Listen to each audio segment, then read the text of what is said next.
Today we'll be covering the human side of being on call, managing stress, anxiety, and life while being on call. I'm Derek Ralston, a technical program manager at PagerDuty, with over 15 years of experience optimizing product development organizations for high performance. My goal when it comes to work is to cultivate a culture that's intrinsically motivating and values autonomy, mastery, and purpose. Hi, I'm Mitra. I'm a senior software engineer at PagerDuty with over 15 years of experience, both as an IC and leading teams of software engineers to deliver high-quality applications and services. I have 2 issued patents, and I enjoy mentoring girls in STEM topics. So how did this topic come about? Well, last year we noticed that we were having more on-call burnout at PagerDuty.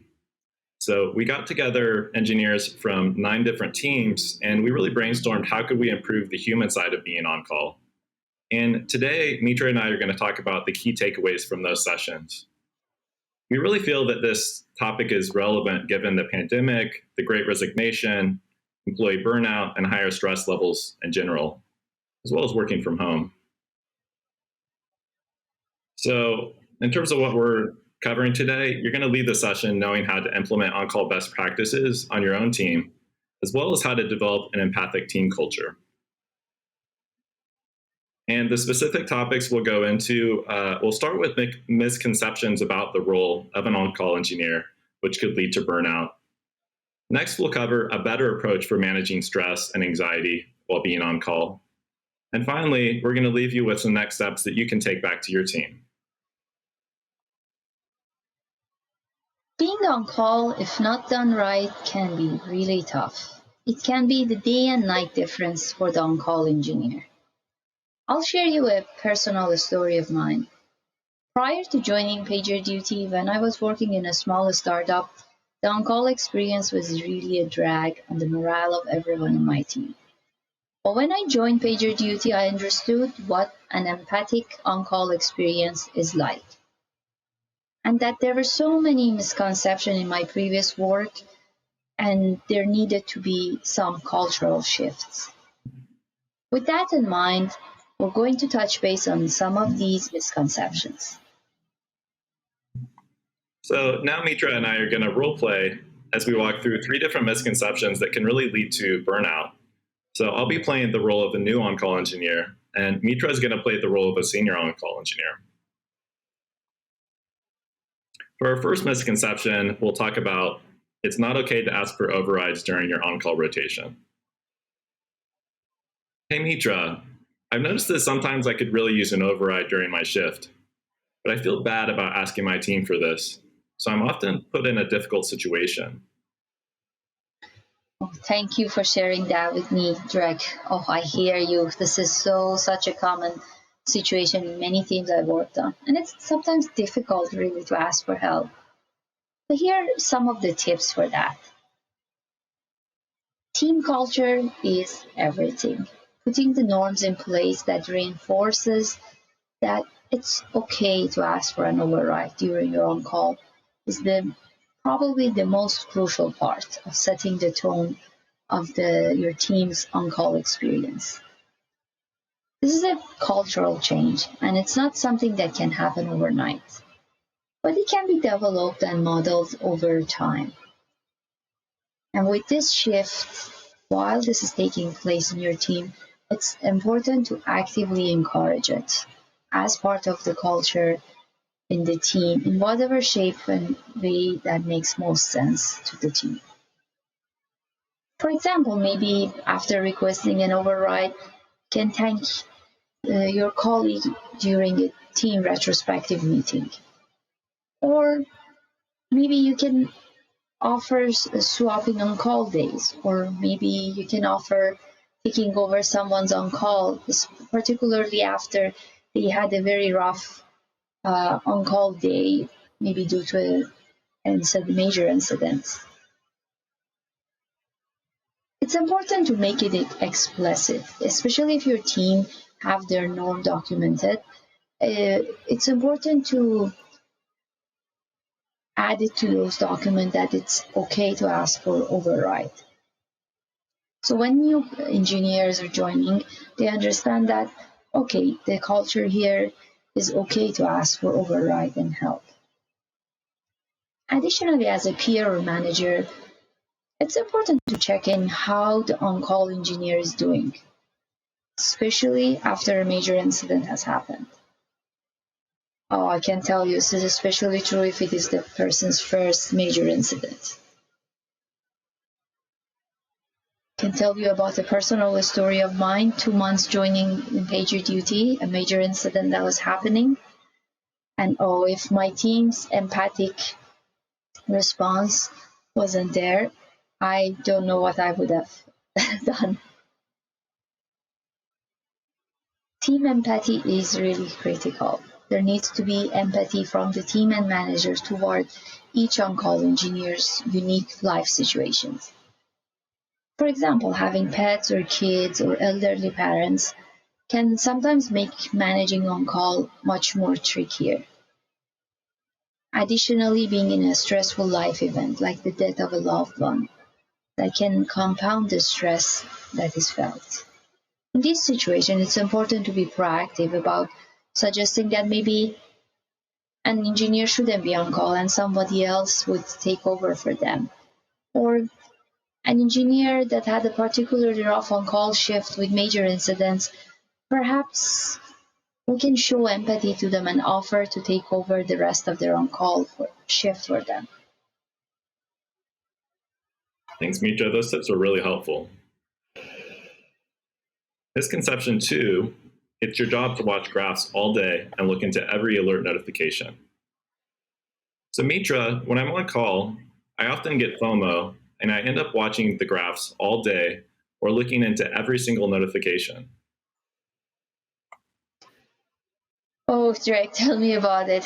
I used to get this FOMO. But it's important to remember that being on call doesn't mean you're glued to the graphs all day and your job is to just watch everything all day. And how we can do that? By building trust in people and systems. There needs to be enough trust in the system that you will only get paid when something really goes wrong. And you need to let go of the things that you can control and be vigilant about the things that can be controlled. Holding some handoff meetings would definitely help. Relying on the team ops review meetings to do a handoff between rotation, or perhaps just between the two on-call engineers doing a handoff so that the next on-call engineer is prepared for their shift. We need to know that we don't necessarily need to be notified for everything. Some low urgency incidents, we don't need to get push notification for them. The push notification unnecessarily can increase the stress level. And when time is permitted during the on-call rotation, perhaps we can focus our effort on improving the on-call situation for the next on-call engineer. Like if there's a particular issue that keeps happening, we get paged for it, disk that falls up, logs that needs to be rotated, some noisy alert.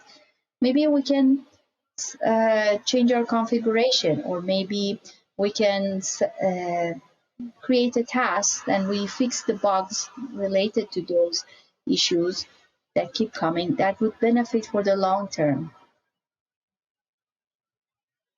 Thanks, Mitra. Misconception 3, the on-call is responsible for completing the postmortem. So Mitra, when I'm on call during a major incident, I have to deal with the stress of that incident itself. But what's often even worse is there's a week of stress after it for follow-up work. I feel overwhelmed, as if I'm the only one responsible for handling both the incident and completing the postmortem. Thank you, Derek, for sharing this. This definitely can be very overwhelming, especially when you feel like you are the only one responsible for everything. It is stressful. It's a major incident. It requires coordinated response between multiple teams. And then there is additional workload of postmortem. So some of the things that we can do is like distributing this workload. Maybe if resourcing allows, it can be helpful to create an agreement that for doing the postmortem, someone other than the primary responder of the incident should complete it. There would be a team that owned that incident, and somebody other than the primary responder should take a look at completing it. Should recognize this as stress and allow some time for decompression after that incident is resolved. This might be like giving the on-call engineer a cool down period where they can have more flexibility over their work schedule. Like somebody that was on call and there was a major incident happening and they were awake all night, like the next day they can take the day off.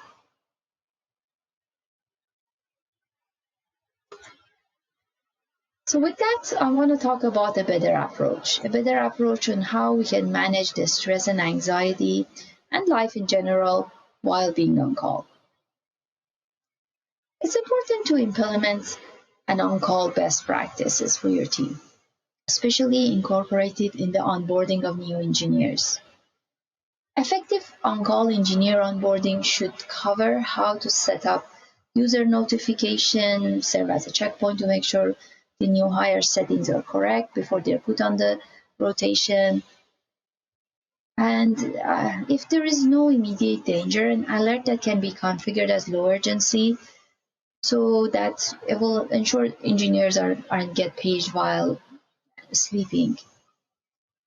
Perhaps letting the onboarded engineer to pair with another one and shadow them during their on-call shift, that would help them to learn about the whole on-call experience and what kind of incidents their team usually sees. And this way they will be more ready. Perhaps it's a good practice to have an ops review and an ops review documentation that says, okay, what are the common things we see and what are some of the ways to go about and resolving those. This would help, especially when you're an on-call engineer and middle of the night at 2 a.m.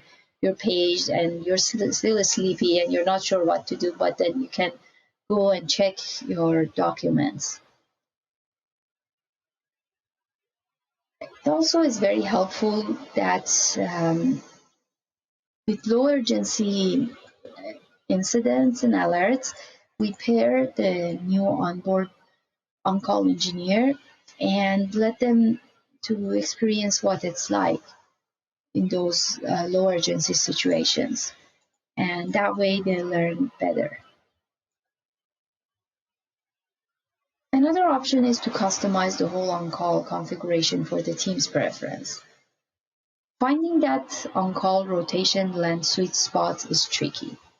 It's dependent on multiple factors, like what's the preference of on-call engineers are in the team. It can be gauged through survey, or it can be talked about during different team meetings and the engineers share their thoughts about the schedules.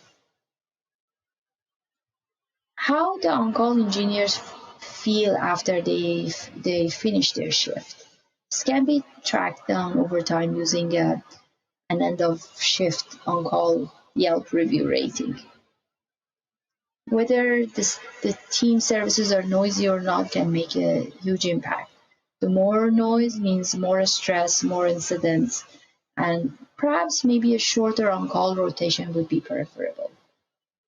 So instead of being on call for a whole week, maybe some options to consider is to have weekday and weekend rotations, or business hours, after business hours rotations, or shorter shifts like 2 or 3 day shift. To reduce the burnout, we do need to develop an empathic team culture. Being on call can be stressful, but having an empathic team culture and on-call configuration that works best for the team's preference can go a long way in reducing those burnout.